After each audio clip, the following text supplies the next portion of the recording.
we forgot one very important topic that we need to bring up. And I'm not taking this lightly because we actually need to have a discussion about this. On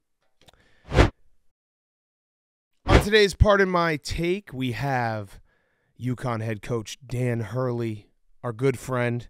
Third time on. He has just punched his ticket with his Huskies to the Final Four, back-to-back Final Fours, trying to be the first team to go back-to-back since Florida. They're on a dominant run. We're going to talk about the Final Four. It is set. The four teams that are in it, what the storylines are. We're going to do a little who's back, and we're going to have a great show. Get you ready on a Monday. Maybe talk a little baseball. And we're brought to you by our friends at DraftKings. Rewind it back to the days of chillaxing on the beach and all-day fun with spring break on DraftKings Casino. Play exclusive games like Fan Fave Rocket. The excitement is endless, the vibes are right, and the cash prizes could be huge. New players start playing with just $5 to get $100 back instantly in casino credits. Download the app and use code TAKE to book your one-way ticket to fun with DraftKings Casino. The crown is yours. We also have the Final Four coming up. We will be in Glendale. We'll be in Scottsdale, but we'll be in Glendale. The game is in Glendale. The game is in Glendale. State Farm, right? I think we'll be at the DraftKings Sportsbook Bar on Monday night for the national championship game. I think Phoenix is the leader in the United States for cities that has other cities inside of it. A lot of cities inside. So many cities. A ton of cities inside of it. But go check it out right now. DraftKings Casino. New players start playing with just $5. Get $100 back instantly in casino credits. Download the app and use code TAKE to book your one-way ticket to fun with DraftKings Casino. The crown is yours. Okay, let's go.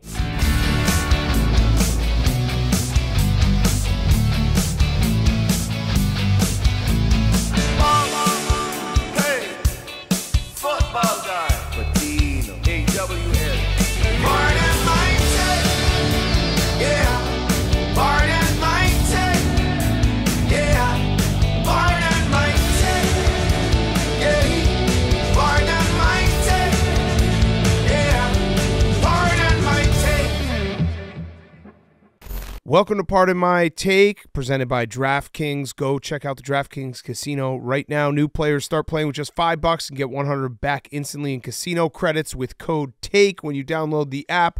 Today is Monday, April 1st, and Duke is in a Final Four. Not April Fools. That's a good one. Ha ha. That's a good one. No, we have our Final Four set. And Hank was devastated. Yeah. With Duke getting bounced. So upset. It broke my heart to see how upset you were. Actually, Hank, you didn't really get mad until you bet on Duke live. Yeah, no, it was a mad. perfect Henry Lockwood moment where like he hasn't cared about Duke all year. He's admitted this. And then in the second half, he decided to bet them live. Mm-hmm. And Duke gave us the worst second half imaginable, just couldn't score the basketball, which is an important part of the game. And DJ Burns was your daddy all second half, and then you actually were upset. So you found your way to be upset about this loss. Which I like. I'm glad that you're mad, because if you were just like, whatever, and you didn't actually care at all, I'd be upset by that. Yeah. Yeah, it was a horrible game. I mean, they shot, I think, 19 for like 75. What are you doing with your shoes? What do you mean? What are you like trying to be a fashion guy? What are your shoes?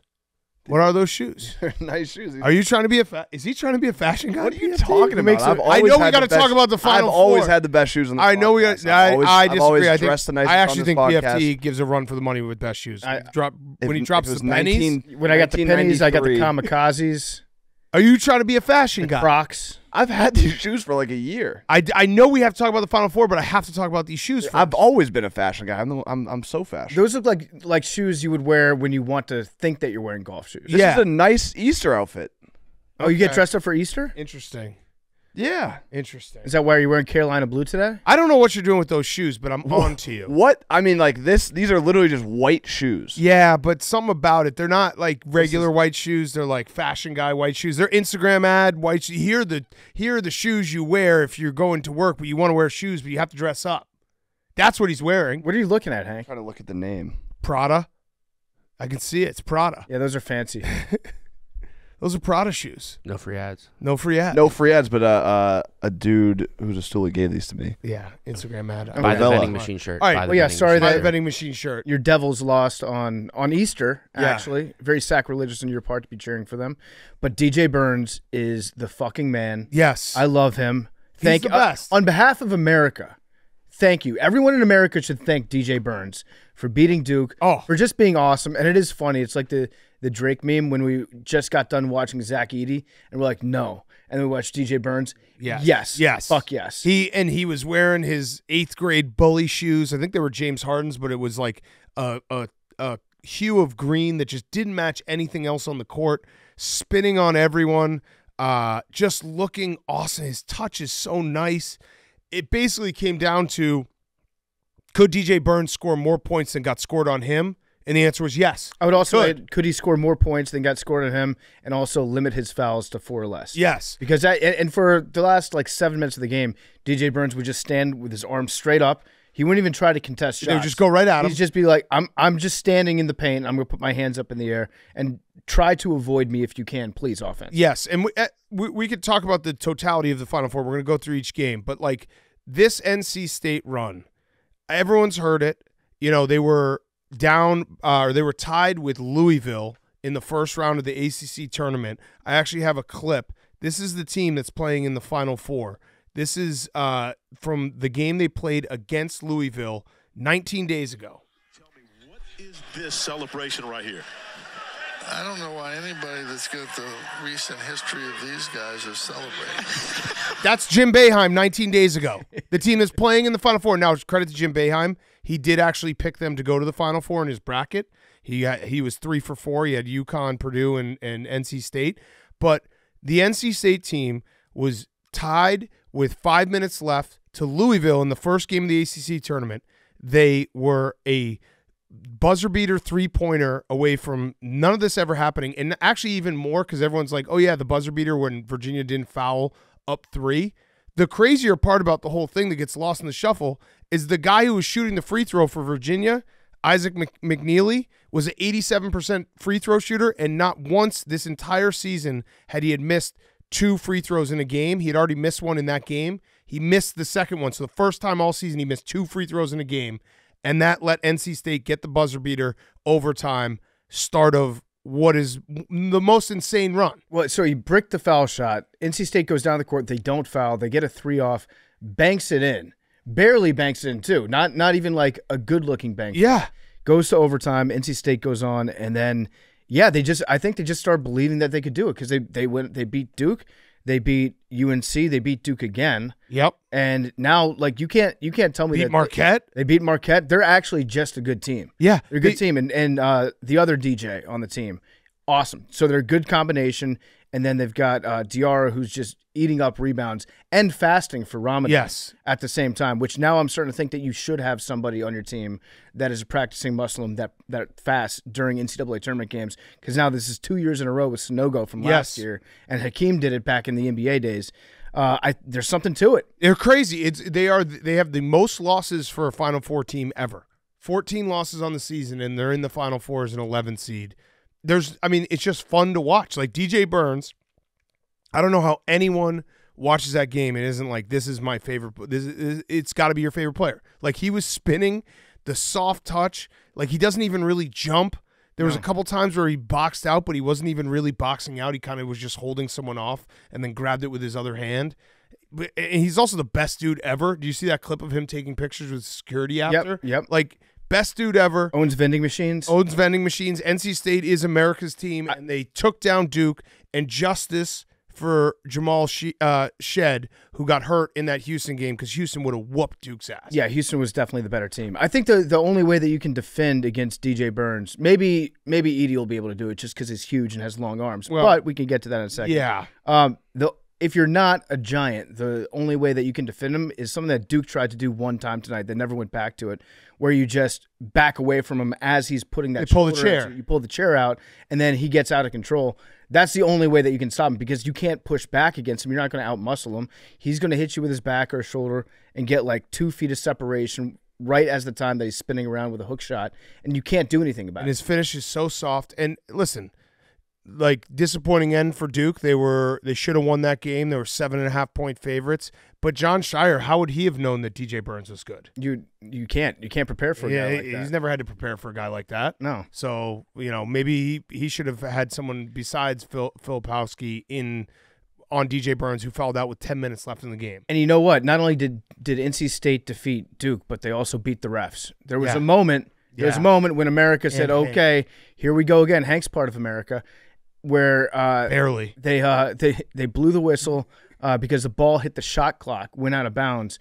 It was a Filipowski shot. Yeah. That went he out of threw bounds. it at the shot He clock. threw it out of bounds. He tried to take the shot clock down. Yeah. And they said out on NC State, NC State's coach just basically put his hands up and was like, "What are you doing? What are you talking about?" Teed him up. That right there felt like things were about to end for NC State. Yeah. It's hard to beat the refs and Duke at the same time. It's very rarely done. Well, But they did it. It was an 8-point lead, and then it took it for the 2 technical foul shots. It was a 6-point lead, and then we're like, and Duke has the ball. Like, this is going to be a 4-point game. Yeah. This sucks. But NC State outlasted them, was the better team. Shout out to Middlebrooks, So sad for Duke. Danny Cannell's nephew. Yeah. I was the most try-hard guy out there, which I love. I was only slightly upset on NC State winning for one reason only.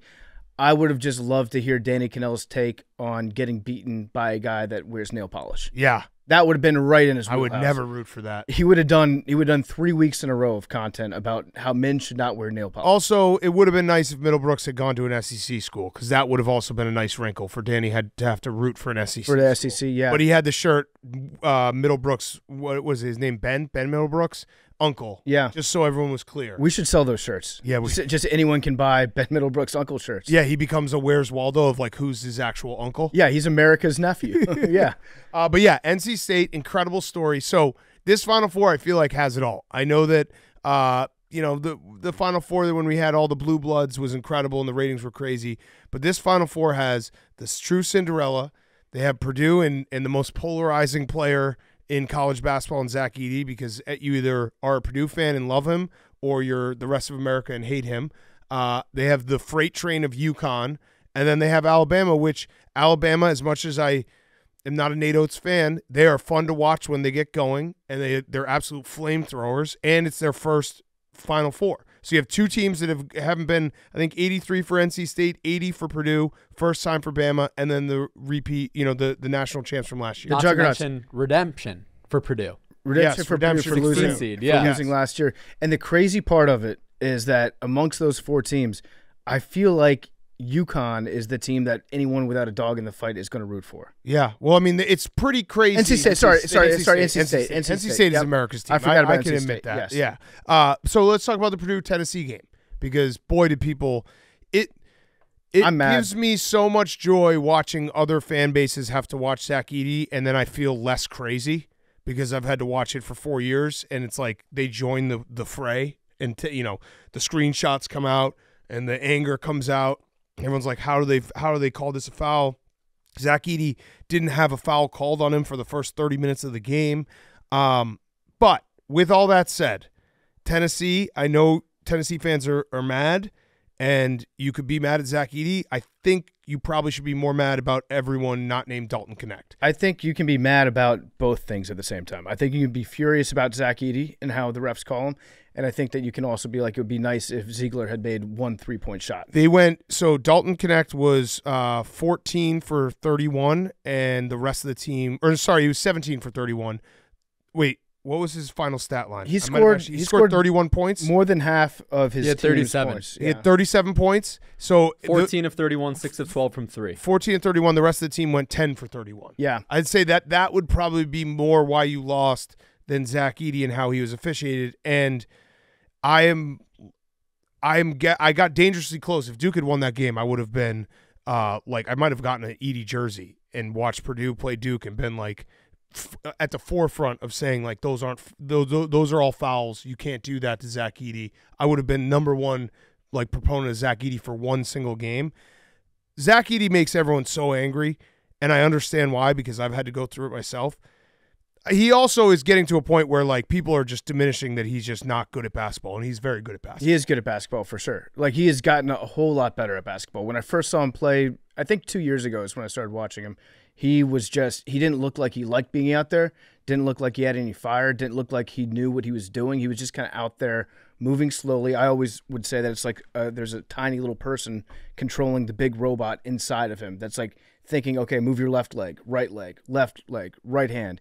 And now it's like he is a smooth basketball player for his size at times. Right. He's not like super quick or anything, but he has improved a whole lot. And if you're Tennessee, you can be mad at the way the refs call him, but also just Zach Edey being there has a big effect on every single thing that you do. And it makes you uncomfortable. Like Zakai Ziegler, whenever he would drive to the paint, you could tell he was like a second slow, either deciding whether to pass or shoot, because he was thinking there's a giant in the paint somewhere that's just going to swat me if I do this wrong. Yeah, always in the back of your head if you're playing against him. He causes hesitation. He causes like shots that you normally wouldn't love, a lot of mid-range shots because you don't want to go to the rim. And Purdue's defense, and same with UConn with Donovan Clingan, they know that they've got a guy behind them, so they can play more pressure up top and run you off the three-point line and get you into those shots that are low percentage shots and get you into a spot where you're shooting 10 for 31 as a team. I think most Purdue fans have reached this point, and I hope they have, where Purdue fans should just say fuck off to everyone else. Stop trying to stop trying to tell us that it's something it's not. Like, Zach Edey's really good at basketball. Purdue's really good, a really good team, really, really good basketball team. It's not enjoyable to watch, and that's okay to have that opinion, to be like, I don't like watching a foul fest. I don't like watching a guy, stand in the paint and be able to just turn around and put the ball in the basket. Purdue fans should just be like, that's okay because we win. You know what I mean? Like, it's at a point where it's like, to quote our good friend Jay Billis, agree to disagree. Like, you guys have your team. They play a certain brand that is winning basketball. It's getting you to the Final Four. Most of America doesn't enjoy this experience. It's okay. I think you're being a little disingenuous there, Big Head. But that's like Purdue fans trying to tell us that it's something it's not is where it's like the disconnect becomes. Like, you could just have to put up your hand and be like, yeah, I understand. People probably don't want to watch it, but guess what? We're winning. So fuck off. Yeah, you don't have to worry about what people think about your school. Right. You don't have to worry. You don't have to prove it to us. You don't have to get your dubs stamped by anybody else. No. To be like, okay, this was really a win. You guys are in the Final Four. Yeah, they're really good. And they made their way. They earned their way. Suck to watch. They suck to watch. Do you see after the game, Zach Edey cutting down the nets? Did not need a ladder. Yeah. He just stood next to it. I said they should have called a foul on the ladder because it looked like it was impeding his way to the net. But he was just standing on his own 2 feet, reaching up in the air, clipping down the net. And I just saw everyone across America saw that and thought the same thing. Like, if I was this guy's size, I would also be in the Final Four. Yeah. Might not be true, but No. it's also for somebody that's on the shorter side, it's fun to think about. It's a nice, like, soothing balm that you can put on the burn of having to grow up being shorter than normal, is just saying, oh, if I was just a foot taller, I would be better than everyone at sports. No, so I encourage people to do that. He's put in a ton of work. He's gotten a lot better, but it's not a fun watch. Hank actually has joined the Purdue hate crew. It's not a fun watch. Not fun at all. Yeah, but it works for them. So, like, if I had Zach Edey on my team, I would just be like, fuck everyone. That's just the way it goes. Yeah, but imagine the national championship, how much you're going to be rooting against them and hate watching them. Of course. And I unfortunately think that DJ Burns probably already got his first foul in the game on Saturday, getting off the bus. Like, he's gonna be out of that game so fast. It's gonna suck. He's not great defensively to begin with, right? And he does like to foul. He gets in harm's way a lot. But then, what are they gonna do? Danny Cannell's nephew might be the try hard answer America needs. Just beat the fuck out of Zach Edey. Yeah, just try extra hard. Yeah, just be really annoying. Yeah. Ask Danny for some good quotes. Just record everything that Danny Cannell says between now and the game, and then just repeat that to him verbatim during the game to annoy him until he just doesn't want to play. There's one other thing about DJ Burns. Everybody in America thinks that he should play football. Huh. Why? He's good at basketball. Who said that?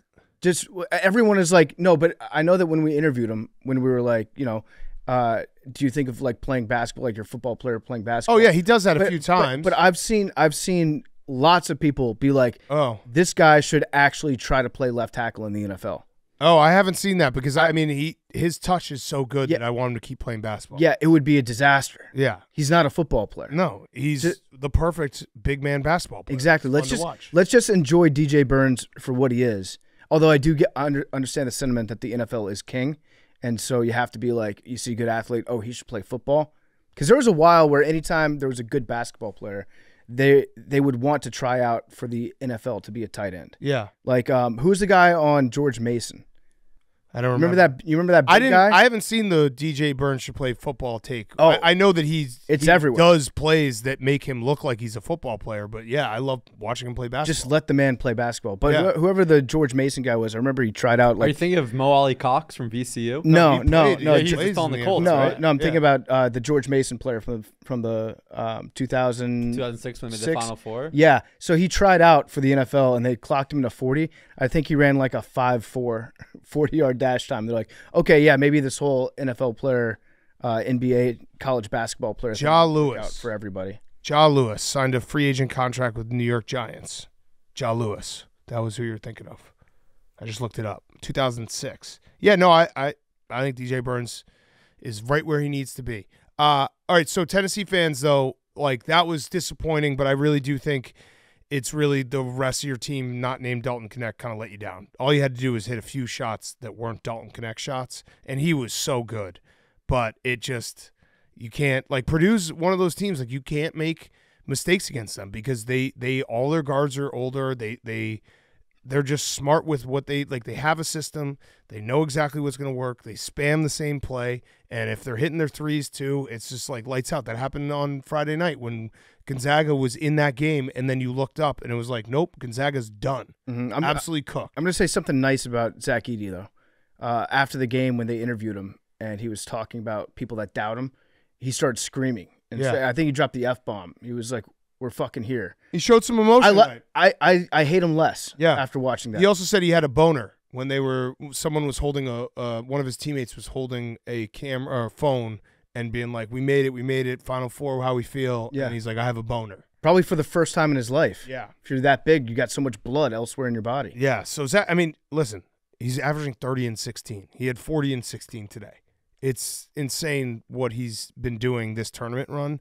Not a fun watch, but credit to Zach Edey because he's good at basketball. Mm-hmm. And now we have people also policing the paint touches and how long he's camped out. Like if you watch him play, his footwork has gotten so much better, and his defense has gotten so much better. He's getting in and out of the paint to reset his time. Like you can be upset about how they officiate him. Everything else is kind of stupid to be like he's not good. Yeah, he actually does work. He doesn't stand perfectly still the entire time. But still, if you're NC State, you want that discussion to happen. Yeah. You want the refs to be hearing that all week. So that way they're at least looking at him when you play against him. Yeah. By the way, before we talk about Saturday's game time,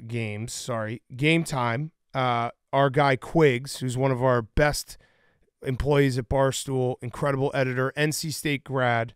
I told him that I would pay for him to get out to Phoenix. I was going to say Glendale again, but it's Phoenix for the Final Four, and we're going to use Game Time. We're going to get him in the game with Game Time, the exclusive ticketing partner of Barstool Sports. Did you also know that it's time for baseball season? Cubs opening day is on Monday, today. I will be in attendance, and you can too with Game Time, the official ticketing partner of Barstool Sports. You shouldn't have to worry when you buy tickets to your next big event. Game Time is the fast and easy way to buy tickets to all of the sports, music, comedy, and theater events near you.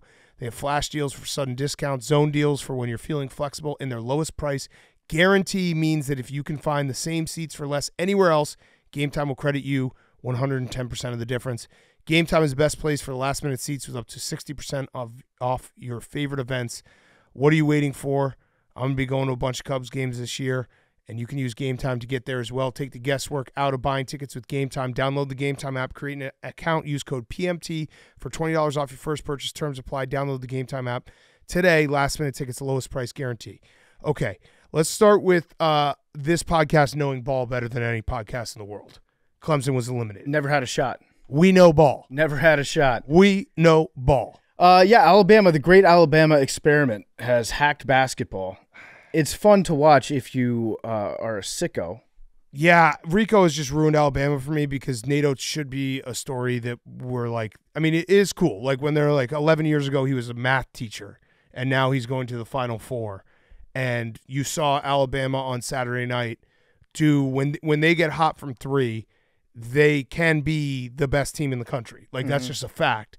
And Clemson kind of hit the regression monster, and we know ball. Yeah, so if you're shooting like 50% or slightly less than 50%, if those backdoor cuts are working at like a moderate pace, if you're Clemson, you're still not going to be able to beat Alabama if they're shooting the ball well. Right. That's just a fact. It's Right. just math. That's where the math teacher thing comes in. Yeah, the math teacher thing comes in strong because they went 45% from three, and they were it felt like they were hitting big shot after big shot.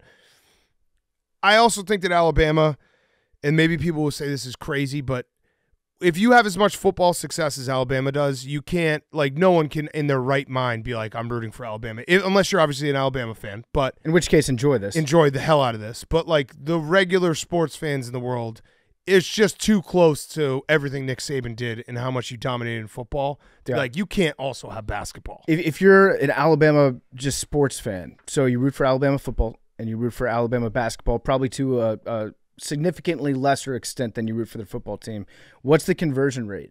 Like, what would you trade an NCAA championship for in basketball in football? Like an SEC title? I don't think so. I think less. You think less? Yeah. Just a win, just an Iron Bowl win. I think maybe even less than that. Win at home against LSU. Yeah, maybe.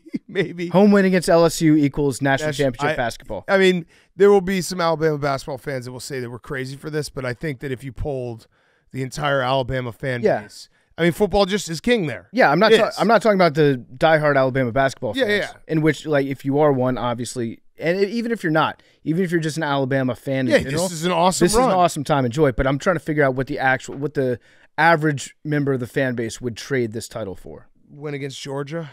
A win against Georgia. Regular I think that's season? two in a row. Two That titles might in a row be for that. That might be. But yeah, they just have. There's something about having it all, and they have it all. They do. The fact that they had a team in the college football playoff. They have a team in the Final Four. A lot of Michigan State fans reminding everyone they're the only other team who's done that. Oh yeah, of One course. year they went to Forgot the about college that. football playoff. But yeah, they have it all. And Nate Oates is a great story in the fact that was 11 years ago, math teacher, to have this rise this quick and be in a spot where he's in the Final Four in the top of the college basketball landscape. It's crazy. Yeah. And to make Alabama fans care about basketball. They've never been to a Final Four. They'd only been to one Elite Eight before, Friday or Thursday. Yeah. So Basketball school, maybe. and Clemson kind of the similar. Like I don't feel that bad. You guys have Dabo's gonna figure it out. Dabo will be. I don't know who do you think would win a national championship first? Clemson or Alabama? Saban gone. I think probably Dabo's still Alabama. there. Probably Alabama. Shout out our guy Siwoo Kim Tracker. He was down bad. Yeah, it was a rough weekend for Siwoo Kim Tracker. He said 50 likes, and I asked the flight attendant for 2 sodas when he was at an airport. He this afternoon. he just stopped giving me updates on Siwoo Kim. He tied for 17th. That's a good finish this week. Yeah, but he stopped giving me updates on Siwoo Kim because he was too depressed about Clemson losing. I expect more out of my trackers. Masters next week. Big week. Big week for him. Yeah, but he is our favorite tracker because no other tracker in the world can you get 22 feet for eagle, birdie, and we were -7 in the same timeline as all caps. There's no goddamn motherfucking way that's a foul. Flopping fucking pussies. Yeah. I hope Rico stubs his toe for 5 months straight. Yeah. He's just the man does it all. Yeah. So truth be told, I was rooting for Clemson. I was too. Because I definitely was. I was rooting for Clemson because I wanted to be so wrong about Clemson I wanted Clemson to win the national championship. I think we would have won ratio of the year. Yeah. Like it would have been one of the greatest graphics for this show ever to have the Clemson graphic thrown back in our face. But unfortunately, for the people at home, we do know ball. Yeah. We know too much ball. We do. We do. It sucks. It's a blessing and a curse because we have to tell people the truth and about us knowing ball, and then they want to say you're crazy. Clemson could win it all. No, they couldn't. I expect an apology for anyone who quote tweeted that graphic. Everyone. Be nice. Everyone that did it. How many quote tweets does it have on it right now? Probably like 200. It would be nice. I would like to see 200 people reaching up being like, I apologize for quote tweeting. Are this. bad. Turns out everyone that did that should be old takes exposed. Yeah. Every single one of them. And just a simple tweet at us saying YKB. You know ball. Mm-hmm. That's all I want. But yeah, they're gonna run up against an entirely different animal in UConn, and it is like live by the jump shot, die by the jump shot. Yeah. If they can make 40, what did you say, 46%? They were 45%. 45. If they can make 45% of their 3-point shots, they can win. Yeah. The only other problem for Alabama is they take 2s at the rim and 3s, and 2s at the rim with Donovan Clingan is an impossible feat to do because we saw it with UConn versus Illinois, and UConn had a 30-0 run against Illinois in an Elite Eight. Illinois offense that has been playing lights out and had an incredible season. That was one of the craziest things to watch ever, where it spanned two halves because it was 23-23. The first half ended 29-23, and then it just kept on happening where it was UConn would score, and UConn wasn't even playing well on Saturday. So we made fun of UVA when this happened to them earlier in the play-in game. Yeah. And a similar thing happened, except the difference is this is in the Elite Eight. So you're a good team. Illinois Really good team. is a really good team. Very good team. Offensively, what were they like? Top 5 in the nation? They were. I mean, they had 3 guys who were very, very good offensively. This including, is number 1 versus number 2, I think. Yeah. Was it In number 1 offense, versus number 2? So they were. Aaron Shannon was out of this world for all the games up until this point. The Illini are a great team, and then they scored. I think they went 55 minutes of real time without scoring a basket. It was nuts. Without making a shot. Yeah, because it spanned halftime. In Klingen, he was in his first 17 minutes on the floor. Illinois scored 4 points. Mm-hmm. In his first 17 minutes on the floor, Yeah. they scored 4 points. They went 0 for 9 on field goal attempts that were contested by him. It was actually over 19. 0 for 19. 0 for 19. 0 for 19. He affects everything. And Brad Underwood, who the minute he got hired at Illinois, I was like, that's a problem. He's a really good coach. With one of the most regrettable sound bites / coaching strategies of all time, when they got him in the first half and he was like, if he blocks 100 shots, he blocks 100 shots. He didn't block 100 shots, but it felt like he was blocking 100 shots because every shot at the rim was fucked up by Donovan Klingen. And they just kept on saying, we're going to go after him. And it kept on resulting in 0 points and then points on the other side of the floor. Mm-hmm. And the craziest stat from this UConn game and how goddamn good they are, because I've been saying it, like they have a solution to every problem that's given to them. UConn didn't even play well. They shot 17.6% from 3. Like, imagine if they had hit a couple of threes, because when you say a 30-0 run, you think this team just got nuclear from 3 and it just avalanched. No. That's not anything that happened. They could not shoot from outside on Saturday, and they still absolutely curb stomped Illinois. It was bad. The game was over after that. You can't come back from a 30-0 run. No. It's impossible. It was crazy, and it was also like the loudest crowd. I mean, that's Bill Murray, though. It was insane how loud it was for UConn, and they're just a monster. The closest tournament game they've played in the 10 games that they've won in a row here was a 13-point victory over Miami in the Final Four. And you know what's crazy is we have a possibility, depending on what happens tonight on the women's bracket, but there is a possibility of getting UConn against NC State in the finals in both tournaments. That would be incredible. That would rock. What an afternoon for NC State fans. Yeah. Back to back. They were 6-7 point underdogs in both games. You know what? They deserve it. NC State fans deserve it. It's been a long time. Remember when we did Mount Rushmore mid? Mount Rushmore and we were mid. like NC State football? You remember when, and I stand by that, Yeah. by the way. But was it like 2020? It was 4 years ago during COVID where the college baseball World Series, didn't they get like disqualified or something? Oh, They had like 6 players test positive for COVID and they couldn't even play? Yes, and they were really good that year. Yeah. They got screwed. NC State, you deserve this. Yeah, Don't let anyone. We're gonna bring up the most losses in Final Four history just because we have to. That's cool though. It's a stat, but don't let the haters get you down. No, you earned this, NC State. It's been incredible. But yeah, UConn is an absolute wagon. I mean, if they can finish the job, because they have to finish the job to be in this conversation. But if they finish the job this upcoming weekend and Monday, they have to go in the conversation of best college basketball teams of all time. Yeah. Like it has to be said. I know that there's UCLA teams that won like 5 straight years without losing a game. You had the Florida back-to-backs, the Duke Leitner years. But this team and the fact that it's like, you know, there's some guys from last year, but there's a lot of new guys too. It's crazy. Danny Hurley, who we have coming up on the show, is a master motivator. It's a piss-drinking motivator. Yeah. Okay, so Final Four set. I'm excited. Also, he didn't let his son shoot again.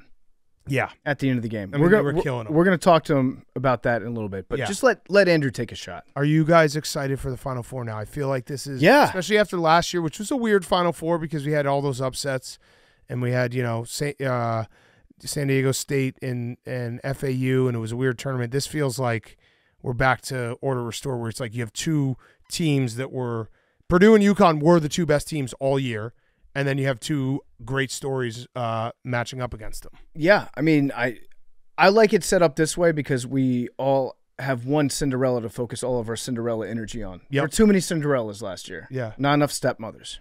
I'm very excited. I am a little concerned for you and Dave. You guys have big futures both on UConn, and it seems too easy at this point, which it never is. And Yeah, no, NC State has big-time team of destiny vibes. Yeah. I mean, I bet UConn in December, right after they lost to Kansas at 14-1, and I said before we started taping that if UConn wins the national championship, I will only have had a bad March.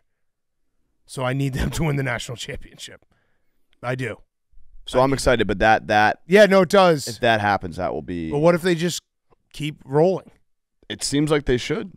Yeah. I don't think Danny Hurley's the kind of coach that's going to let him take a game off. The one thing that makes me nervous is Alabama does have the one, like, if they just go nuclear from three, they can beat any like they have that in them, the ability to beat any team any given night because of their 3-point shooting, and every guy shoots, and that's a problem. But Trying to find futures here. Like, what are the team futures? I Okay, think- UConn minus 195, Purdue plus 205, NC State and Alabama both 16-1. yeah, NC State was 35-1 this morning, pretty crazy Pretty good. in the Elite Eight. The vending machine, baby. No one thought NC State was gonna be able to beat Duke. Your Dukies, so sad. I did momentarily. Main event time, though. It's main event. Friday night I Actually, it's the became main event. a like Le Fraud Mickey Mouse reply guy for a while on Friday night. Oh, on That was- Duke? Because that shed, that's bullshit. Yeah. Houston was going to beat them. So I replied to Duke's final score graphic, and I was like, Duke's Mickey Mouse run. And that got quoted up a million times. And I also was trying to get Duke fans to vacate the win, which I would have done if I were a Duke fan in that moment.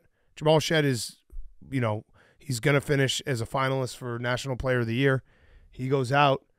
I vacate that win because I have sportsmanship, and I actually root for guys to not get injured, unlike Duke fans. Yeah, it's sad. It's sad. Houston would have won. They probably would have won the national championship. Yeah. That's what I'm going to say. Maybe I'll get a refund too. Yeah. What's worse, being a Mickey Mouse LaFraud reply guy or being a LMA O reply guy? Mm.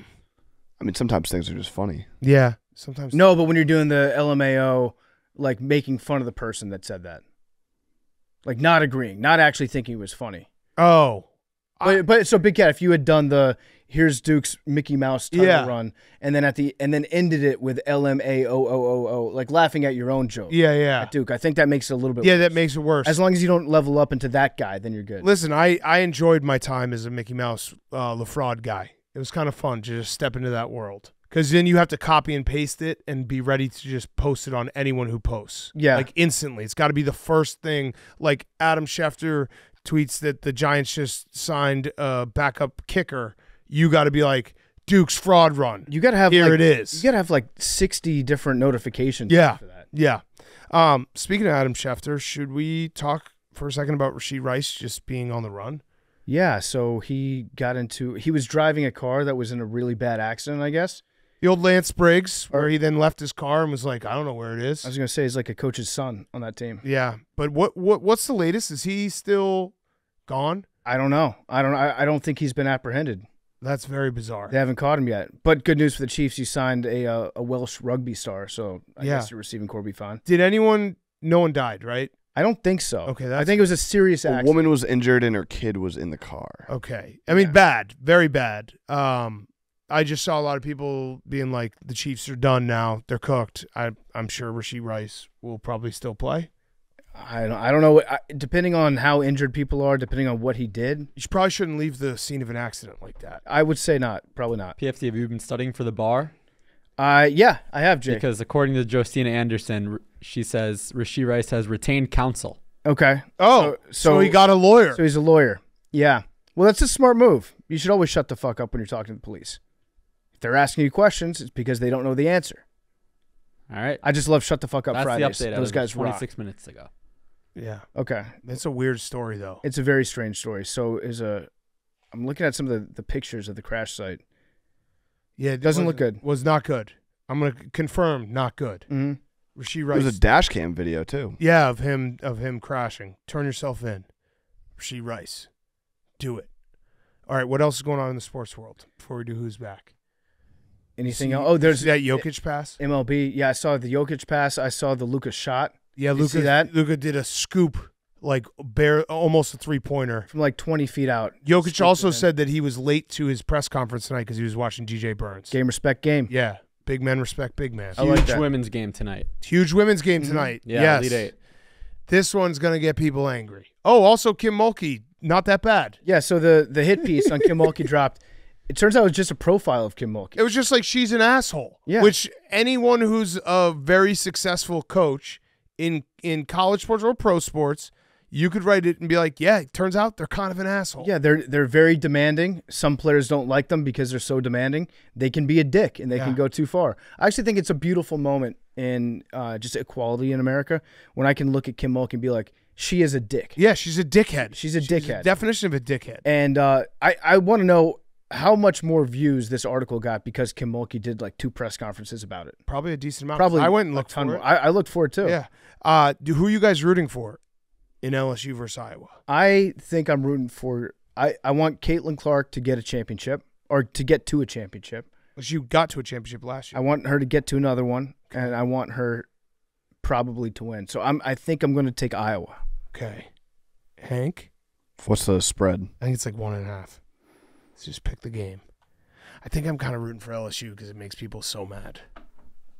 Caitlin Clark makes people mad She too. makes people really mad too, but I think that like that would make people really, really mad. If Kim, Iowa. If Kim Mulkey won a national championship, people would be furious, which would be Another great. one. Yeah, another one. She's won a shit. Yeah, Um, but I mean, like now in the wake of the article coming. yeah, I guess maybe I'm rooting for Iowa because I think South Carolina's going to beat either of them. So, yeah, you know what? Iowa would get the revenge and get back to the Final Four. And it would make the Final Four more fun because Caitlin Clark. Yeah, it'd be gets good for the everyone- sport. Yeah, and I do like watching Caitlin Clark play. Oh, there was a very funny moment today when in the Elite Eight game, the 3-point lines were different distances in the college game.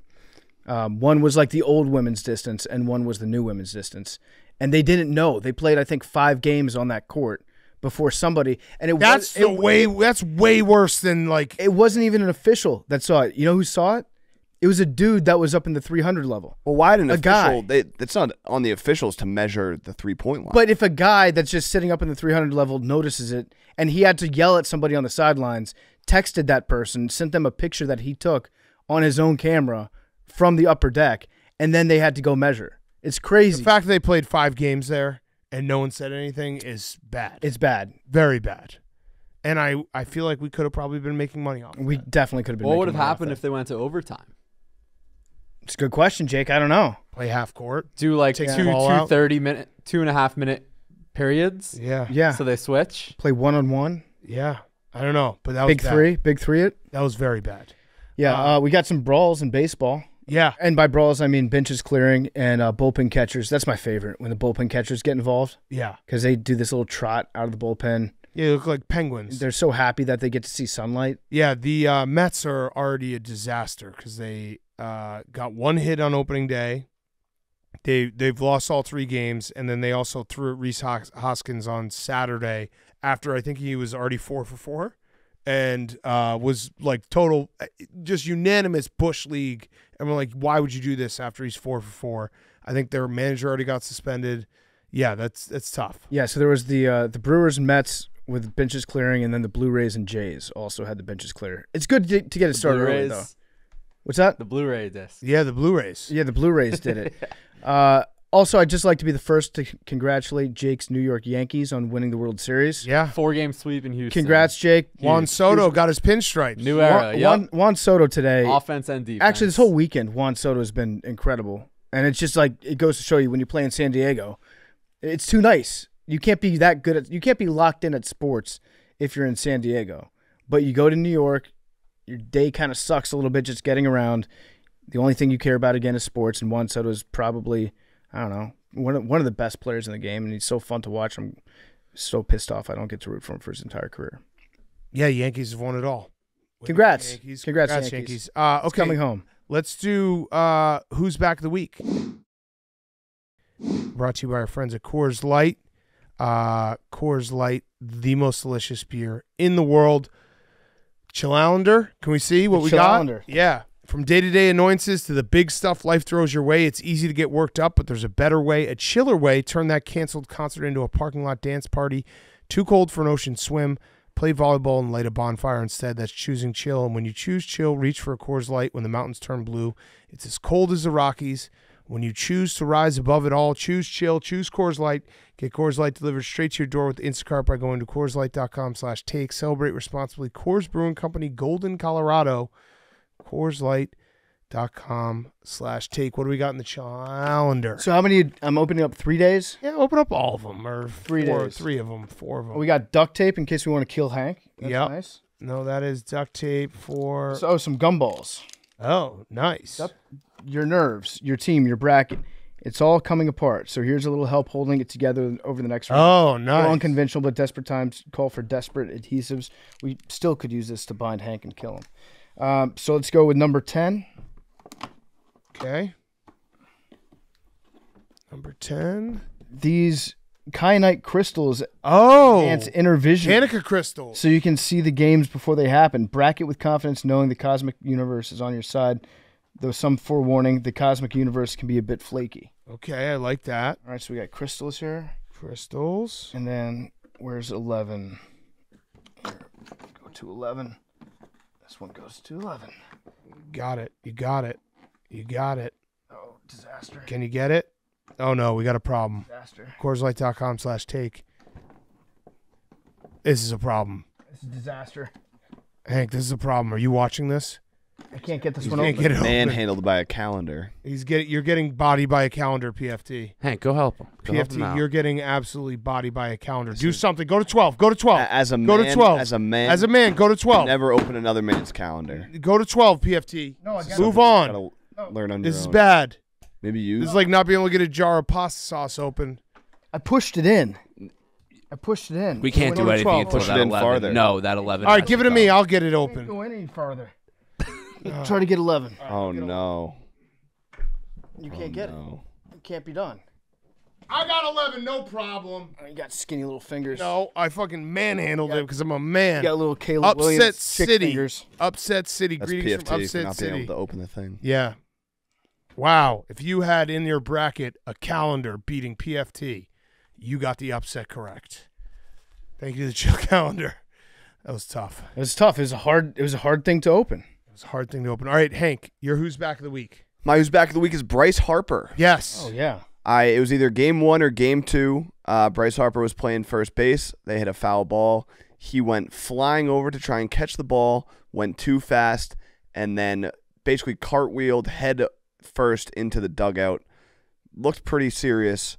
And then the funniest part of the video was that the ball landed probably 10 yards behind him, right in play. It hit the net. You know nothing. You're really dumb. You know nothing. No, Yeah. because I've seen a lot of people saying this. Like, it clearly hit the net. That makes more sense because that Oh, you thought that video he- without context of it hitting the net was a lot funnier, where it looked like he was just. He just overran it. Yeah, and it is funny to think that, but also the I ball. mean, watch the video without thinking about it. hitting the net, and it's funny. I saw it, Hank, and the ball is very clearly going like towards the field of play as it falls down. Well, wind and like backspin. It hit the net. You saw it hit the net? I'm gonna. No, I just knew the minute I watched it, I was like, that clearly bounced off the net. It's way funnier if you think that it didn't hit the net, though. I haven't seen a video where it hits the net. No, but Have you? I used my brain, and I said he's running directly to the dugout, and then the ball is coming at a weird angle down off what is probably the net right there. Backspin? No. Wind? The net. Wind's not real. The net.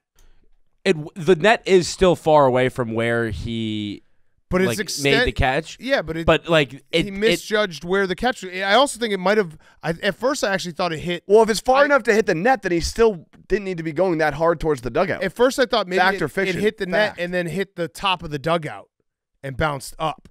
Like, if the net is that far away from the dugout railing where he barreled into, Yeah. did he really need to be He's a barreling into competitor, it? all right? He was excited about opening weekend. Let him be. Let him try and play. He didn't I wish play today because of load management. Well, he did not play today. That's correct. But he'll be back in the lineup tomorrow. You know what? I'm gonna agree with Hank on this because I haven't seen the ball hit the net. We don't know. Okay, fine. And it's a hilarious. Yeah, all right, video. fine. Yeah, it didn't hit the It didn't hit the net. Bryce Harper just misjudged it. Didn't hit And then the ball. No, Hank's an idiot. And then Let's the, not. No, let's no, not, no, no. Let's no. not let Hank get No, off of I'm- this without being an idiot. I'm watching this. The ball. Have you seen it hit the net, Max? The it spin. hit the net. The spin on the Where? ball brought it back. It hit the net. Yeah, I don't think you guys are accounting. Like if you hit the ball a certain way, it's gonna be back spinning in the air. But that would make it actually go further. It was top spinning. Yeah. He hit the world's first top It's spin. not conclusive if we're doing the infield review. fo- Yeah. So No video evidence. yeah. You guys say these things as fact. No, I'm Yeah, agreeing no, with you. I'm on your side now. It didn't hit the net. He's an idiot. All Oh, right. great job, Max. Who's back of the week for you, PFT? My who's back of the week is country music. Oh, Country music back because Beyonce put out a country album, yes. and I finished listening to it. She's done it again. Bangers. Bangers only. She single-handedly saved country music. Well, and it's fair. How much of this is just because the song she has with Miley is the best song? I'd say 95%. It is a great song. It's a great song. It's a really good song. It's warranted. I'm just gonna say it. I think Miley outperforms her on her own album. Yeah. Yeah, I think Miley Cyrus brought country music back. Yeah, people are having the debate because Miley Cyrus also covered Jolene a few years ago. Way better. Beyonce's Jolene sucks. Oh, she covered it on this album? She did it, and it's a skip. Oh. It's a big It's skip. a skip. It's not good. Well, It's a skip. everything's a skip for you except probably the Miley song. True. Yeah. No. 16 Skip. Carriages is pretty good too. Skip. But I did see there was an article that was written in the New York Post about how Beyonce saved a dying genre, which is very funny. Just because you're making everybody upset. This is like when Travis Kelce got credit for the fade. Yeah, when Taylor Swift got credit for doing the heart Yeah. the heart thing. Yeah. Which, by the way, I'd like to see Taylor Swift try to make a country album. I don't think she can. Max Beyonce only. Max is still trying to find a hit the net. I don't think he can. I don't think it hit the net. Look at He it. didn't hit the net. Yeah, but watch when it lands. It didn't hit the net. Yeah, no. It didn't hit. I don't see the ball hit the net. I actually thought it hit the floor of the dugout at first, but yeah, I think Max, you're wrong. It didn't hit the net. You can see the way. No, whatever. Yeah. I'm not gonna take this bait. Yeah. Also, the fact that what? the fact All that right, whoa. No. If we are not doing gonna this, do it. if we are doing this, if you really were to slow this down frame by frame, he didn't need. If he saw it hit the net, why did he fall into the dugout? Good Why did he keep Good going? question. Good question. If I he was saw on it hit your the net, he side would with have that stopped. part. And Hank, if you slow it down, make it go frame by frame. The ball goes back and to the left. Yeah. You can see it. Look at that. It's going to the left. I don't think it hit the net. Either way, we still like Bryce Harper. We want him on the show, but it didn't hit the net. But is that the end of your Who's Back? Well, yeah. Beyonce? I mean, Country country music was dead. Nobody listened to country music, and then Beyonce made Beyonce albums, showed up. and now people listen to country music again. So Yeah. congrats to country. It never hit the net. My Who's Back of the week is the commercial we all end up hating because we watch it so much during March Madness, and unfortunately, Game time. no, that one rocks. I didn't even know that PFT and I, if people have probably seen, we've been on, I think TBS has run it.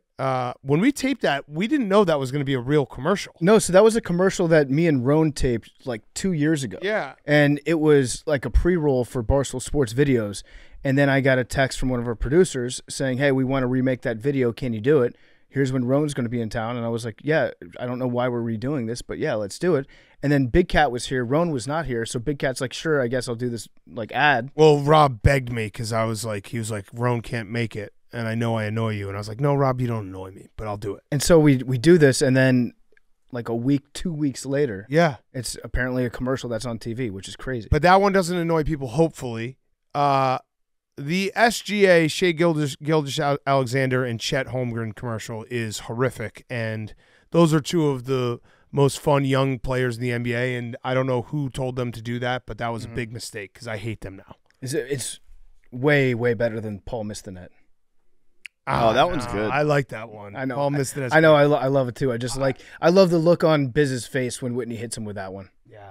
That's and It's my good other acting. my other Who's Back is Cooper Flagg because every single time Duke loses, everyone's like, "You sure Cooper Flagg wants to go there?" And it's awesome because he's getting hated before he even shows up. Main event. Main event. That's his nickname. Yeah. I like that nickname. Listen, I was a Cooper Flagg guy. Unfortunately, he didn't take my deal of a super mega NIL offer from Stella Blue Coffee to go to anywhere but Duke. I wasn't even offering him to try to go to Wisconsin. I'm realistic. I was like, go anywhere but Duke, and I'll give you the super mega max NIL deal. Oh, wait. Is his nickname the Main Event, but it's Maine? Yes. Mm-hmm. That's cool. He's I like from that. there. Yeah. Hank, don't make PFT feel stupid. You're making me feel You dumb. couldn't even open a calendar. You couldn't open got that bodied calendar. by the calendar. The 11th. You got bodied by the calendar. All right, Jake, who's back? Worst thing that's ever happened on the 11th day of a month. My who's back of the week is spring football. It's back. Yeah. The UFL. Yeah. We Yeah. had a 64-yard field goal. Yeah. I don't know if you guys saw that. I didn't watch. I watched the highlight of the kick. I saw the highlight of We the had kick. a fake field goal from former Steelers punter Brad Wing. Yeah, that was cool. Yeah. He threw like a 40-yard pass. I think he's more LSU, but yeah. I like Yeah. they did embrace a content creator and let him be a kicker, and he actually kicks in games, which I thought was cool. Wait, what? Destroying. Who's that? He was one of those kids back in the day, it was a few years ago, where he had a YouTube channel. He was gonna play in college, but then they didn't let him play because he had a YouTube channel. He was like, "Fuck it, I'm just gonna." Oh keep yeah, doing yeah, I remember YouTube." that guy. And he's with FaZe Clan. He does like streams and stuff, but he's super athletic, obviously, and he kicks for one of the teams. And Yeah. he kicked a field goal. He's an actual kicker. He did well. Yeah. Well, You deserve this that is- shot. This is a Mickey Mouse league. Well, this is a fraud bubble league, and the real XFL in 2020 did not do that because they cared about football. I've never been more confident in my take that spring football, I just don't care. I feel very good about that because every few years they try to pop one up and be like, you should care. I respect the sports calendar more than anything. This is March Madness. This is going to be Masters. This is going to be NBA and NHL playoffs. Football is king. I love football more than anything, but not spring football. I liked the XFL in 2020. It felt like that was on the right path until COVID, because there were a lot of people in the stands at least for those games. Yeah, but I still wasn't. I remember when it was happening and it was March Madness. So Yeah, no, I know you're Yeah, not. yeah. You're definitely not. But I think that one had a chance of maybe lasting a few years. This one, I don't know, probably not. Yeah, I feel confident in my take. Okay, let's do our interview with Dan Hurley. Great interview as always with Coach. PFT, you got a couple ads before we get to our interview. Before we get to Dan Hurley, he's being brought to you by Topgolf. That's right. It's golf. It's not golf. It's Topgolf.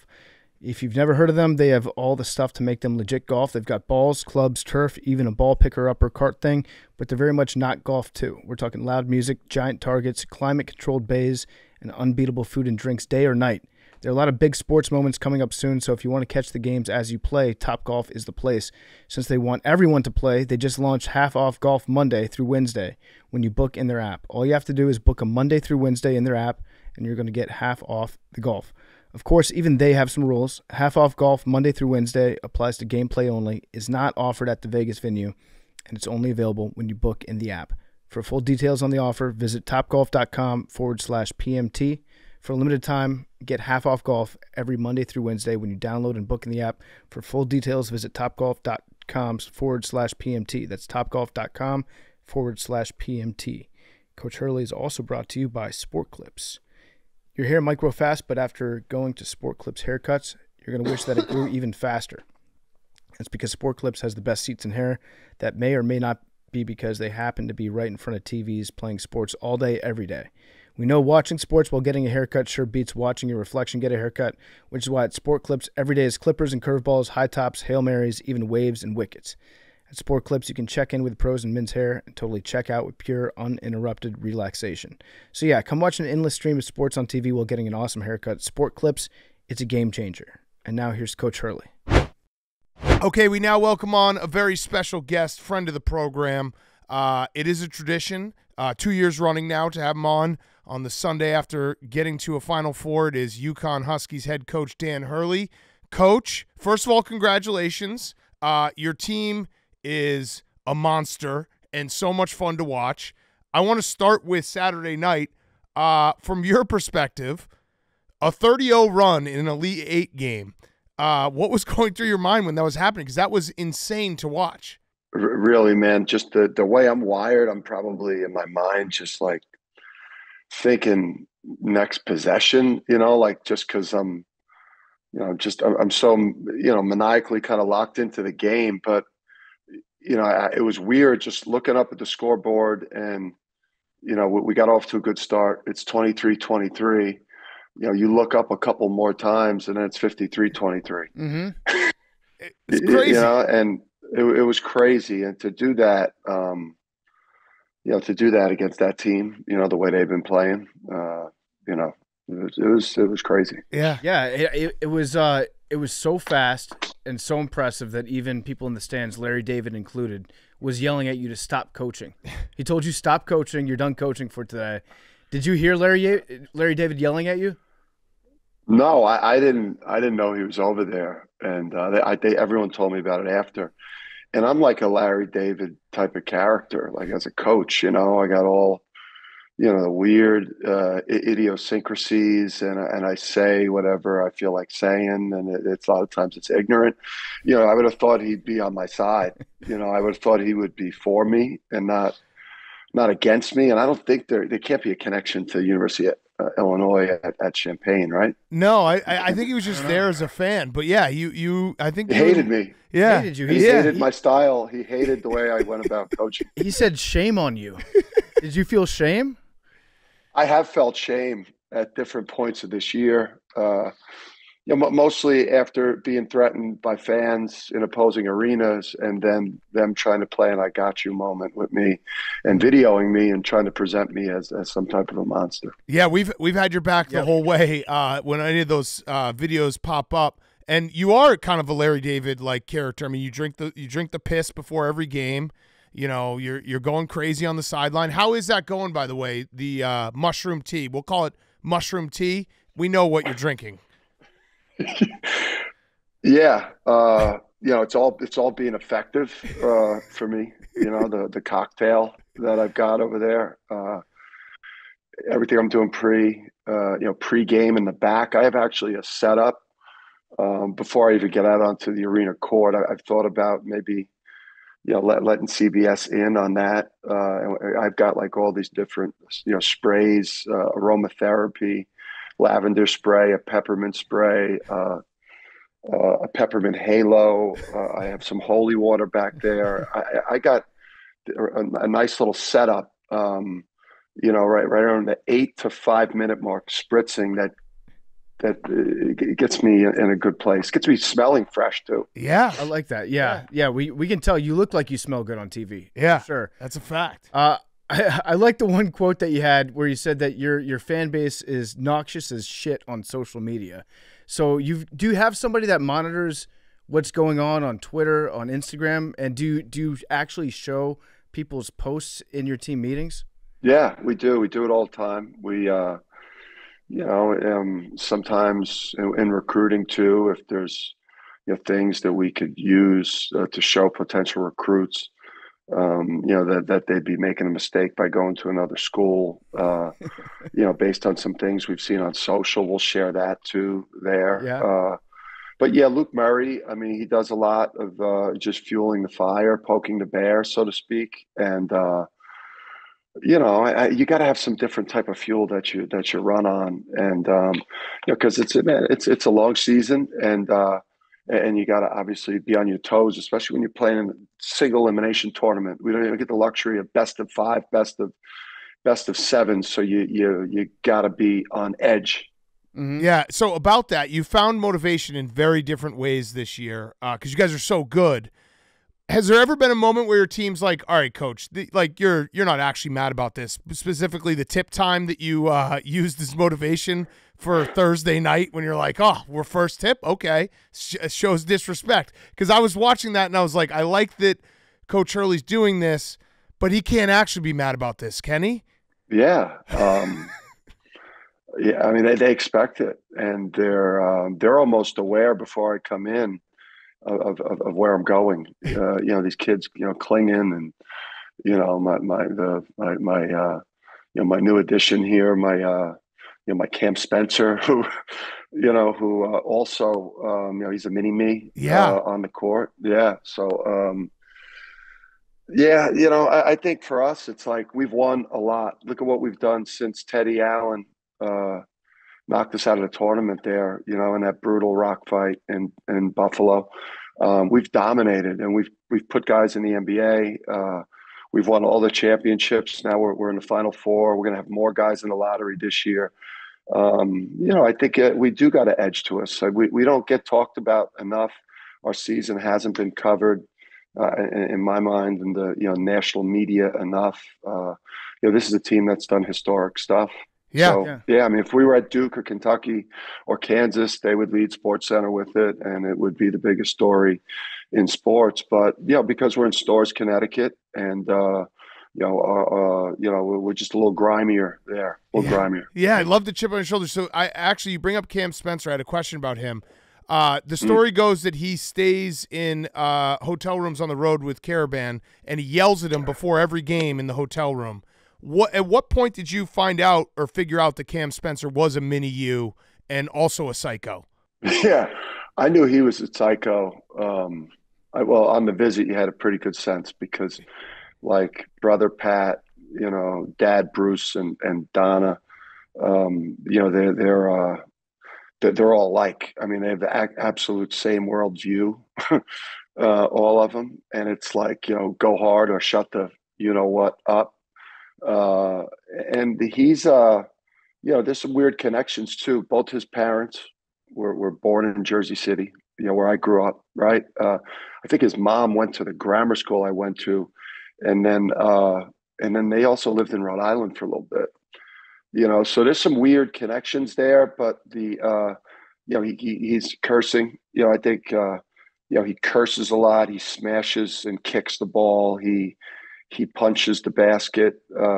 He could just miss as like a free throw on like a side basket, and he'll just go into like straight Tourette's, and so our language is actually, and the way we carry ourselves is, I think it's going to button up, clean up after he leaves. Yeah. You guys are one and the same. That's nice to have like you on the court every single time. Yeah. Coach on the floor. Yeah. That's good stuff. Yeah.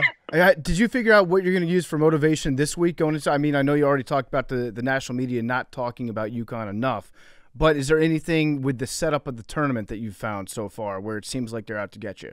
Because if you don't have some, I've got a couple you could. I do too. I brought some for you. Yeah. Okay, so the first. Yeah. Oh, you do have some? I was just going to say, it's far. Yeah. Yeah. That's the first one on my You're list. making you go way too far. Yeah, Alabama has a much shorter trip. You have to travel so much further than Alabama, which means that, and you guys haven't really spent much time on a plane.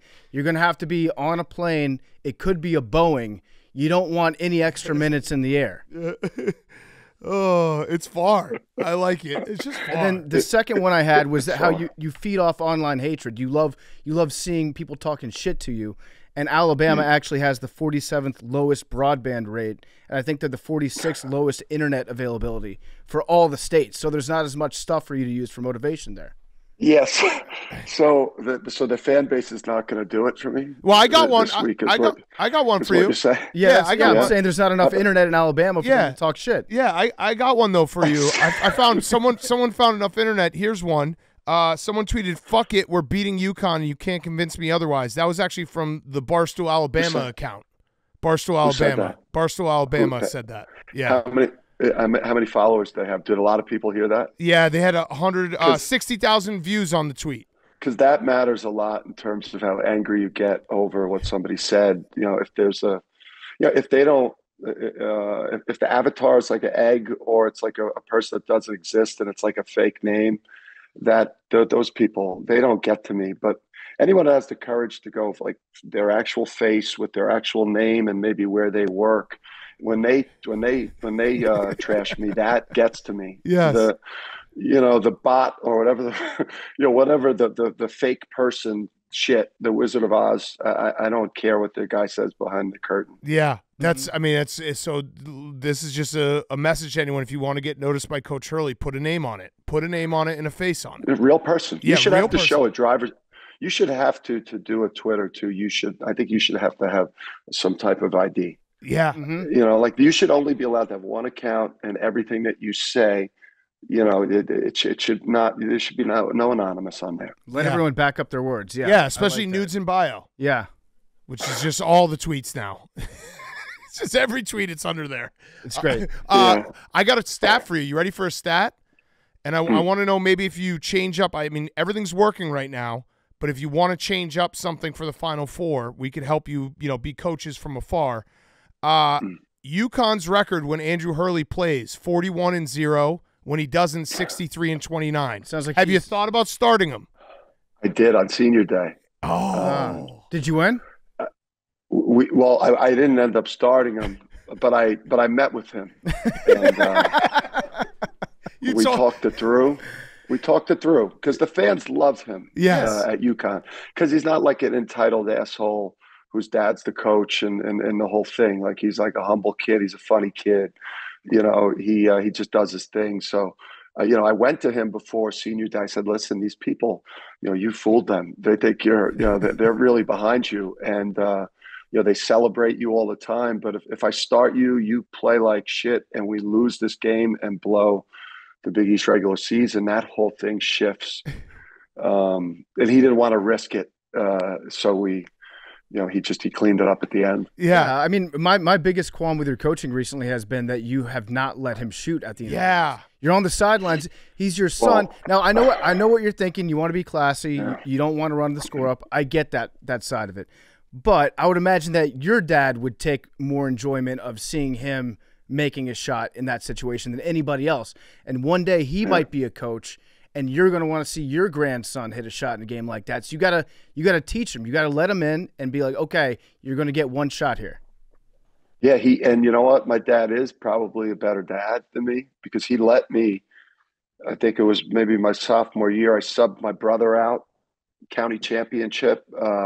We were up, 100, and he subbed me out at the end. And I hit a half-court bank shot at the buzzer, I think, to win by 63 or whatever. But we found that with Andrew in these games that we have he's been dribbling the ball out, though. Yeah. He's racking up assists and rebounds. And then, so he's showing that he's all-around player, not just a shooter. Yeah. I mean, the fact that he's gotten into every single tournament game in this 2-year run is pretty awesome. I mean, he's clearly a big piece of the success. 41-0. You can't 41-0 when he's in the game is pretty insane. 41-0, and he's got the COVID year eligibility. Oh, and yeah, so he's squeezing me hard now. NIL. He's obviously got tremendous leverage with the portal. Yeah, and I'm sure that he could talk to his mom and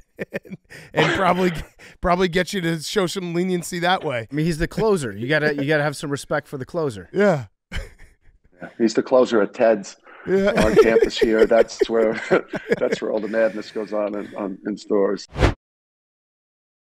More Coach Hurley in a second. He's brought to you by Proper 12 Irish Whiskey. Pick up a bottle, try it for yourself. Original, rich and smooth Proper 12 Irish Whiskey, or you can try crisp and fresh Irish apple. It's smooth to the core. Crack open a bottle of the original, rich and smooth Proper number 12 today. Now here's more Coach Hurley. I had a real basketball question for you real quick. First of all, Donovan Clingan, unbelievable. You also don't get enough credit for having his nickname, which should get more people should be talking about it. You call him Kling Kong, which is awesome. But in a basketball perspective, watching him grow, last year he had the injuries. This year he's been unbelievable. Saturday night he was just an absolute force. What is it, what have you seen from his progression? And also, what does he do defensively that helps the entire team? Because I feel like he makes everything go, whether it be perimeter defense or shots at the rim, everything goes through him. Yeah. You know what? The thing that's unique about Donovan is really a couple things. I mean, he's 7'2", plus, probably, closer to 7'3", but once he got back from the injuries, we wouldn't let him back on the court till he got his weight down into the 250s. He probably came into the season like a little bit too heavy. These guys, with NIL and everything, they got they got it pretty good. So probably just came in a little bit heavy. But it's just rare that you see somebody that size moving around the court the way he does. With our offense that moves a lot, our defense moves a lot. We attack the glass, we run in transition. So we ask him to move around a lot. And I know that's what the NBA loves about him. Plus he's like sometimes the big guys, especially the really tall ones, they don't have a lot of pop. They don't have a lot of personality. They don't love to play. Somebody made them play because they were tall. They don't like when people ask them how tall they are all the time. They just start to, kind of turtle up a little bit in their shell. But he's like, this dude is like alive. He's up at 5 a.m. If the weather was nice enough, he'd fish from 5 to 7. Get in the gym, wouldn't go to bed till 2 a.m. and then he's back up at 5. Like, this dude is alive. So he's got this incredible energy about him. So he's gonna be his games are numbered here, obviously, at UConn. So we want to make the most of it. Yeah, he's so much fun to watch, and it's just a great story because it's like, even last year he could have gone to the NBA draft after last year's run. He probably, sat down with you and you were like, hey, we can show more of your game and progress you to a point where you feel even more confident. That's what I love about college basketball and what we kind of miss sometimes. Yeah, I mean, it's like he's not going to be in the NBA, and he knows it. And you can make some money in NIL and do real well. So it's not like you could still. If you're a popular player and an excellent player, you could. These guys are going to be making close to what the rookies are making, in college at some point soon, anyway. But the guy, he loves Connecticut. He's from here. He always dreamed of playing here. He's got a chance to, if we win this thing this week, he's got a chance to, stake his claim to being like the greatest, UConn player. If he gets 2. Becomes a lottery pick, has won the Big East, he'll have done it all. But I think he just loves being on like a real team because once you get to the NBA, things change. It's a grown man world, and the locker room and the commitment to I don't want to go. No, I mean, you're right though. No, you're right. And I read an article where you talked about it. It's like, look, it's hard for a lot of these guys because, the money's there and you can go to the NBA, but your goal is to make a lot of these guys get to a point where they can have long NBA careers, not just get drafted and make money, right? But you want these guys to be in the NBA for 10, 15 years. And I think that honesty is great. James Bouknight, he was, if you remember him from a couple of years back, that COVID year, he was, 6'5", like the perfect modern basketball NBA. Just that guy was a freak, man. The athleticism, the scoring. He dropped 40 on Creighton during the regular season as a sophomore. And at the end of his sophomore year, he was a lottery pick. I probably deep down inside knew he wasn't ready for that world, but I didn't see my obligation in that situation to say, hey, listen, you may need some more time on a college campus. You're not ready for that world. And I think James, not going to to an organization that would hold him accountable like we did at UConn. He probably needed to go to a more buttoned up place like a Miami Heat or something like that, where they're running a tight ship. But, moving forward with these guys, if I think they're making a mistake and I think they need more time in college, I'm going to tell them that I should have a book. Yeah. UConn has a pretty cool opportunity in front of them. You're going to a Final Four, obviously. The women's team could be in the Final Four too. Do you talk to Gino during the tournament, and are you guys checking in with each other? And how have you guys talked about how cool that would be to both be in the Final Fours at the same time? Yeah, I talk to Gino all the time, whether it's stopping over there and seeing him or him, just dropping a call or a text, either way. The guy is the smartest guy. Just a super brilliant guy. And he's been great to me from the start. It's awkward for me with him and Coach because they obviously they don't see eye to eye, him and Coach Calhoun. Mm-hmm. But so I've got to kind of try to not let either guy, see me, too buddied up to the other one, or else that could cause some friction. But what Gino's done, man, is they got 6 scholarship players that are in the Elite Eight, and Paige Becker's, obviously, just to see her play, it's amazing. And I know that she, the Queen wants her throne back, and I know she's going to go hard for it, tomorrow night. Yeah, Mm-hmm. yeah. I mean, the run that both the men's and women's team is on is awesome. I mean, there's nothing better. And I love that you call him coach. Like, Calhoun is still coach. How many guys do you call coach? PJ, my college coach. I call my dad my dad. I don't even know if I ever called him. I don't think I ever said anything. I don't think I ever said coach or dad during those high school years with my father. Coach Blaney. Yeah, just my college coaches, really. And then those two, they're giants, man. Coach Calhoun, he'll be in practice this week. He'll talk to the boys and he'll give them a proper send off. He'll bring them in a circle. He'll rip a couple guys he doesn't like the way they're playing. He'll rip them, and then he'll tell them it ain't enough. Yeah. Basically. Yeah. It ain't enough, man. You got to pick your shit up. Yeah. All right. So I got one last question. This has been awesome as always, Coach. It's a Roback question. RHOBACK.com. Promo code TAKE. 20% off your first purchase. Q-zips, polos, hoodies, joggers, shorts. Roback.com. Promo code TAKE. It's actually not a question. It's a statement. I don't know. So this run has been incredible. We still got 2 games left. Not looking ahead, but it's been an incredible run. I want you to know, though, probably the most incredible part of this run is Max, our producer, who's a diehard Villanova fan. You've taken all the fight out of him. You remember when you came into the studio last year and we were like, that's the guy who bet against you every single game. This year, he's just laying down. He just doesn't care. Yeah. He can't fight anymore. I heard. Yeah. I listened to it. It made me sad. Really, very sad. Just that segment that you guys did after that Marquette game, where he's a broken man and broken fan, and it was just sad. You never want to see that from your, there's no feeling like loving your team and believing in your team, and for a man to have that, ripped from his hands, it's sad. It's really sad, Max. So sad. It's so sad. I mean, that, when you think about it, things that have happened in Max's life that are just the worst is he just has to go back to your speech when you lost to Villanova, and then you better get us now because we're coming. That was the start of the end of Max's life. Max? Hey, Max, I would say this in Max's defense. I mean, those non-conference wins, tremendous.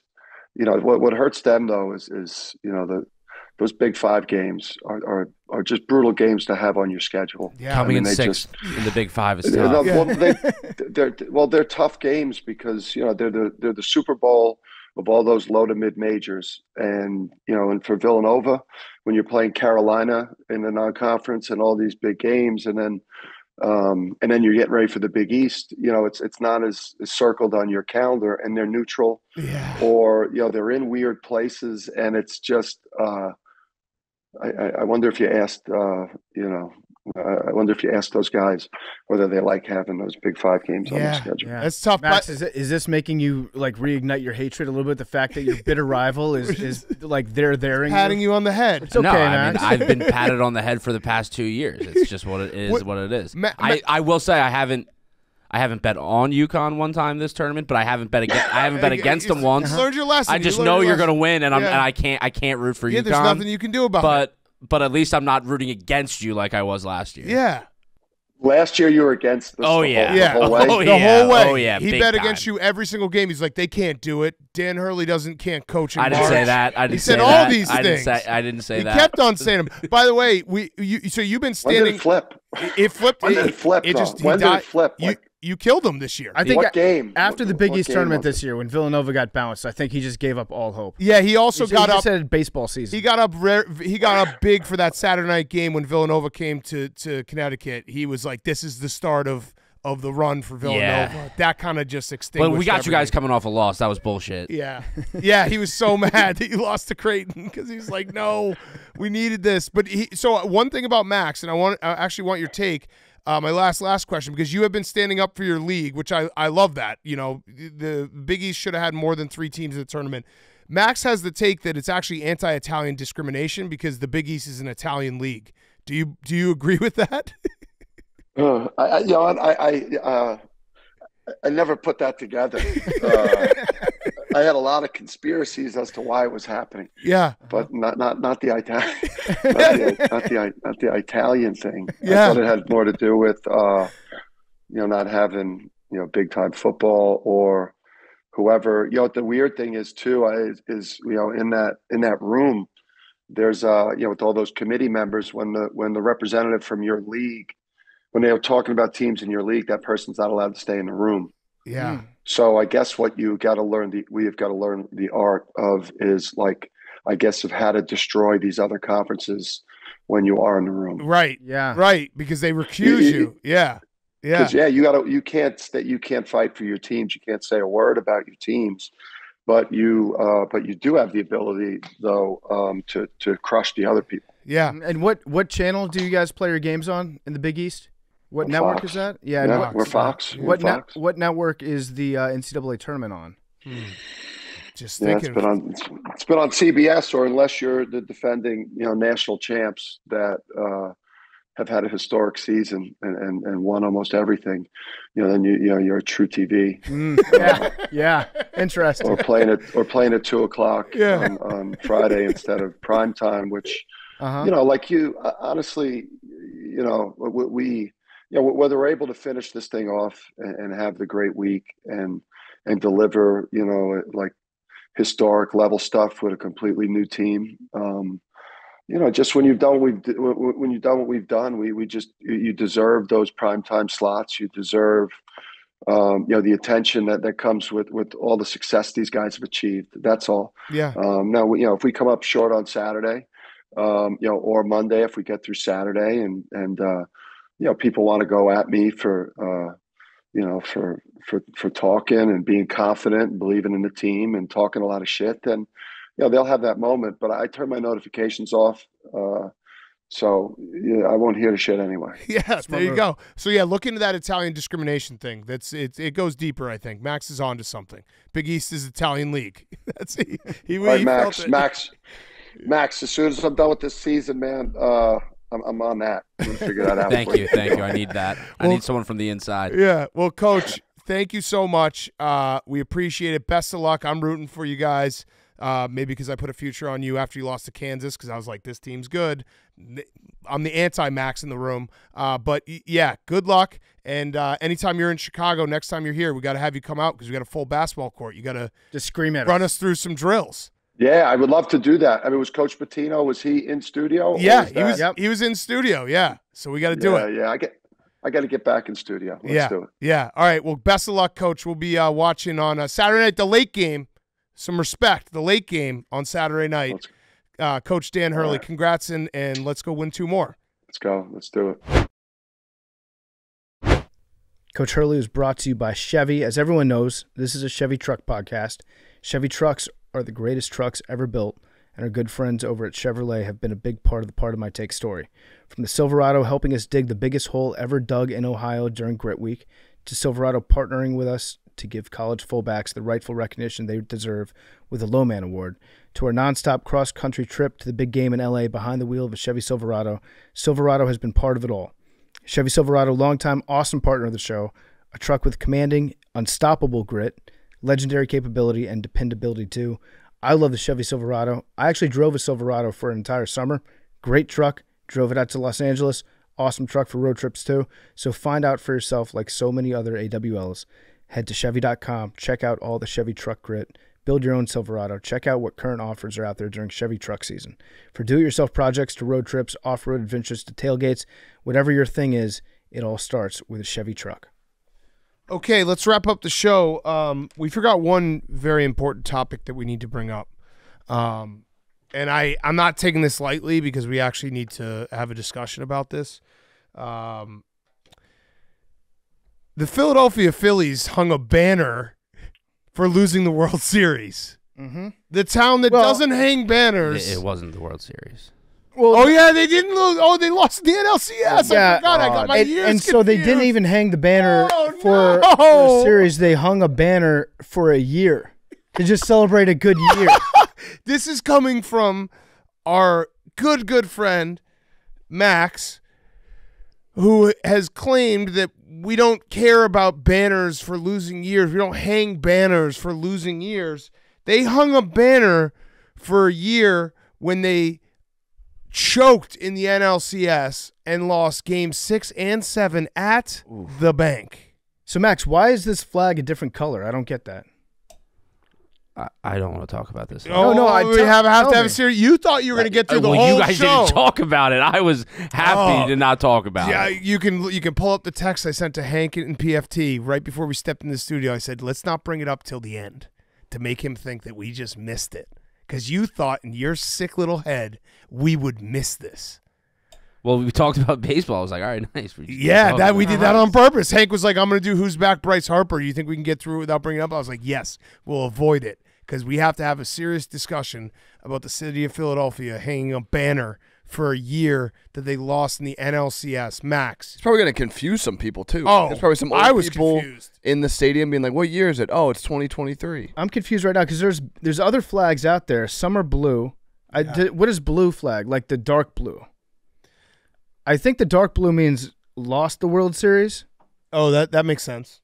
And then the white means won the World Series. Oh. And then the sky blue that they hung up means lost in the almost lost the World Series. Almost lost. They didn't even win the division. They were like they won nothing. I don't know what like you hung a wild card banner, which is insane. Like that needs to be taken down immediately. There was a part of me that they won today. They lost the first 2 games. There was a part of me that I wanted them to lose every single game that flag was up, so that something had to be done for it to be taken down. I thought that they would never win as long as that flag was up.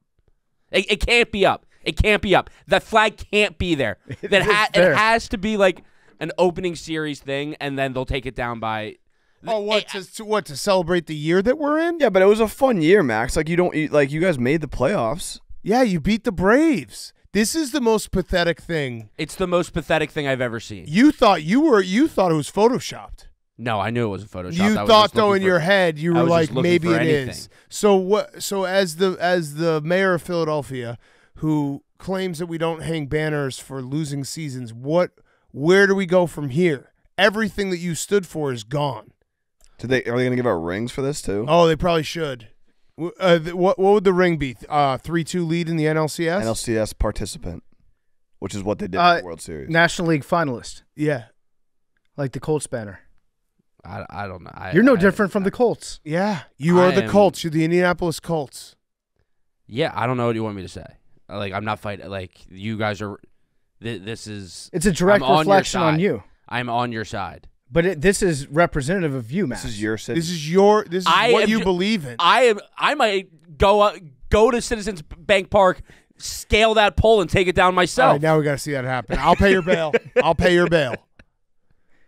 You would probably get cheered. There would probably be raucous applause in the stands for Max. Have you gotten an answer on what is going on with this thing? No, I have I know nothing. I want it down so badly. This is such a bad banner. I could see it affecting other sports in that city. Yeah. Yeah. Big time. You need to cut this off now. Big Dom needs to take that banner down. Yeah. Yeah. I don't know. I don't get it. It makes no sense. I don't know what they're celebrating. I don't know why that could. The Philadelphia that I know. I'm sure there's Phillies fans that are like, yes, thank you. Now I can remember. Zero. No. Zero. Now we can remember the time Max got in overalls and pigtails and screamed at everyone. The people of Philadelphia that I know, that I love, the diehard weirdos that love these teams, they would not let this stand. They would already done something about it. This is your call, Philly. They're just happy to be there. I'm with Max. I refuse to believe this is real. If it is real, it's quite sad. Quite sad, Max.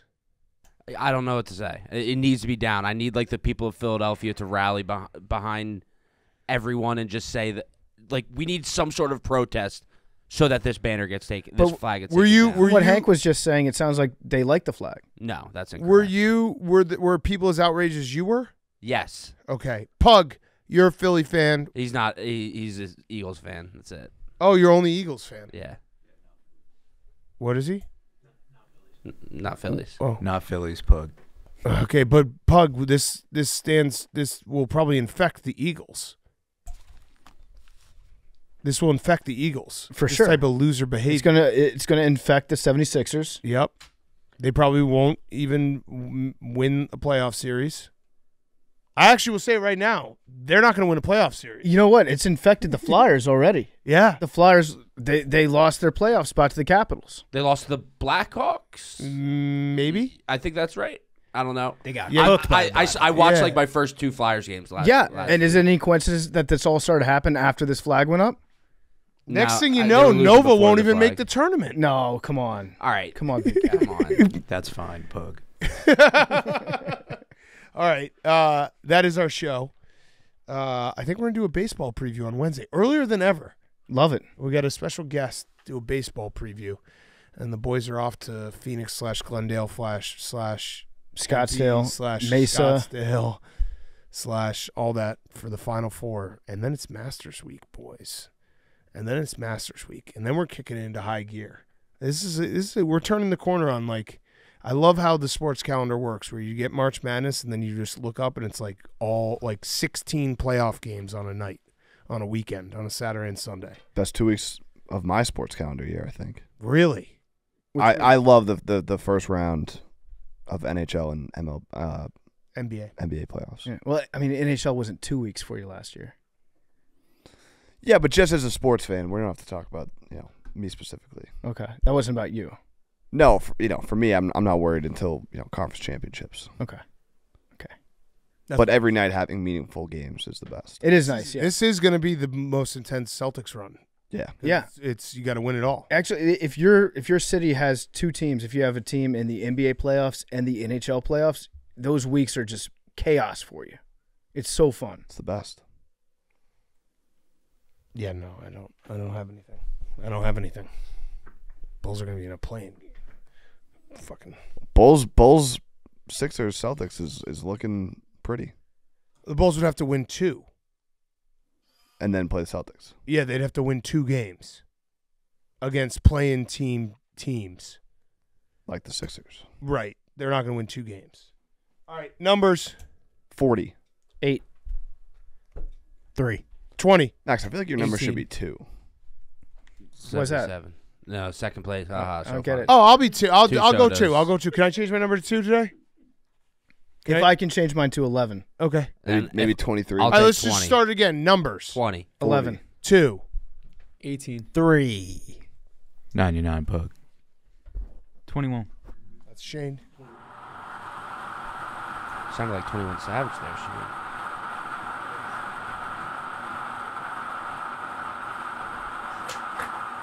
$74. Love you guys. 4.